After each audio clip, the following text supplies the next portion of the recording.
December 27, 2024 శుక్రవారం ఎగరిస్మెంట్ ములకల చీర మార్కెట్లో ప్రైస్ అంటే ధరలు అనేది ఏ విధంగా వెళ్తున్నాయి మనం ఎవరిలో తెలుసుకుందామండి.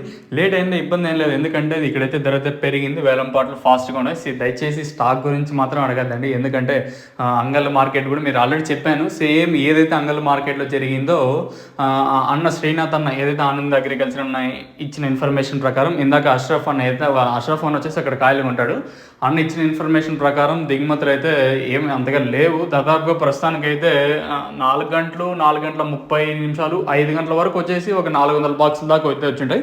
ఆ తర్వాత ఏమాత్రం స్టాక్ వచ్చింది అయితే ఇన్ఫర్మేషన్ అయితే లేదు, కానీ దిగుమతి అయితే భారీగానే తగ్గినాయి ప్రస్తుతానికి కూడా వచ్చేసి. మళ్ళీ ఏమన్నా 5 గంటల తర్వాత ఏమన్నా స్టాక్ అంటే ఎక్కువగా వచ్చింది చెప్పలేము. ప్రస్తుతానికి ఏదైతే 5 గంటల వరకు 400 లోపల అయితే వచ్చాయి. ఆ తర్వాత నిదానంగా ఒక 10 నిమిషాలకు ఒక బండి, అలాగే 5 నిమిషాలకు ఒక బండి ఇలా అయితే వచ్చింది చెప్పలేము.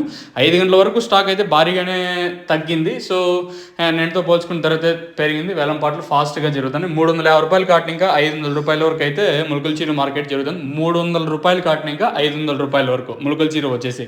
మండీలో కాయలు చూద్దామన్నా చాలా తక్కువగా ఉన్నాయి. సో మెయిన్ రీజన్ ఏం లేదు, చిరుజల్లు వర్షం పడతా ఉంటుంది కదా, సో అందుకు ఎవరు పెరగడానికి అయితే ముందుకు రాలేదు. సో అందుకు ధర అయితే పెరిగింది. సో 300 ఇంకా 500 రూపాయల వరకు ములకల చీర.